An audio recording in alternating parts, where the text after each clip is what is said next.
নরসিংদীর পলাশ উপজেলা নির্বাচনের প্রচার পরিস্থিতি সম্পর্কে আমাদেরকে জানিয়েছেন সহকর্মী আবুল কালাম আজাদ। ধন্যবাদ আপনাকে। আমরা কিছুক্ষণ আগেই প্রতিদ্বন্দ্বী দুই প্রার্থীর সঙ্গে আমাদের কথা হয়েছিল।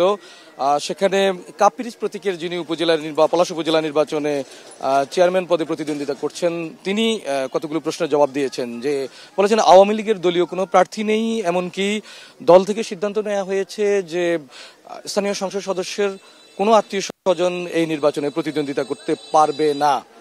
সেক্ষেত্রে তার প্রতিদ্বন্দ্বী প্রার্থী হিসেবে যিনি দোয়াত কলম প্রতীক নিয়ে শরীফুল হক, তিনি অবশ্য প্রতিদ্বন্দ্বিতা করছেন। এবং গতকাল রাতে যখন একটি ভাঙচুরের ঘটনা ঘটে তার একটি ক্যাম্পে, তারপর থেকেই কিছুটা আমতলা এলাকায় উদ্বেগ বা শঙ্কা দেখা দিয়েছে। সবাইকে আহ্বান জানিয়েছেন এত কিছুর পরও যাতে সাধারণ ভোটাররা নির্বিঘ্নে ভোট কেন্দ্রে ভোট দিতে পারেন, সেজন্য তিনি আইনশৃঙ্খলা বাহিনী, রিটার্নিং কর্মকর্তা, নির্বাচন কমিশন সবার কাছে আহ্বান জানিয়েছেন। যিনি কাপ্পিরিচ প্রতীকের প্রার্থী জাবেদ হোসেন, তিনি বলেছেন যে বিএনপি তো এই নির্বাচনই বর্জন করেছে, তাহলে কিভাবে সে জায়গায় তার ক্যাম্প বা কর্মীদের উপরে হামলা ভাঙচুরের ঘটনাগুলো ঘটে, এই বিষয়টি পুরো নির্বাচনকে প্রশ্নবিদ্ধ করছে এই ধরনের কথাবার্তা।